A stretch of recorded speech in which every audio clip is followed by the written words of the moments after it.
एक बार हम मुंबई भाग के चल गईनी घर से। मुंबई गईनी तो हमरा कोई कार धंधा ना मिलल, कहीं कुछ ना। हम सोचनी हम मुंबई जैसन शहर में का करें, तो सोचनी कि सहज कार बा चोरी करे के। तो हम लगनी चोरी करे।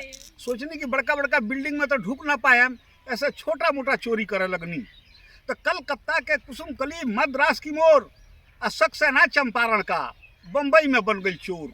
तो हम का चुरौनी दोस्तों, श्री सोनाक्षी सिन्हा के साड़ी चुरौनी और प्रियंका चोपड़ा के पायल और रिया चड्डा के रिबन चुरौनी। तो हो गई नहीं हम घायल। माधुरी के मुंह के लिपस्टिक, हेमा मालिनी के हार और दिव्या दाता के जब घर में घुसनी तो खुलल रहे उनकर द्वार। काजल के काजल चुरौनी, करिश्मा कपूर के केस आ हंसी आ गई देख के हमरा भाग्यश्री के भेष। शिल्पा शिरोडकर के सिंदूर की डिब्बी और बिपाशा बसु के बिच्छा आ करीना कपूर के दूगो चुरौनी, बरा और कच्छा।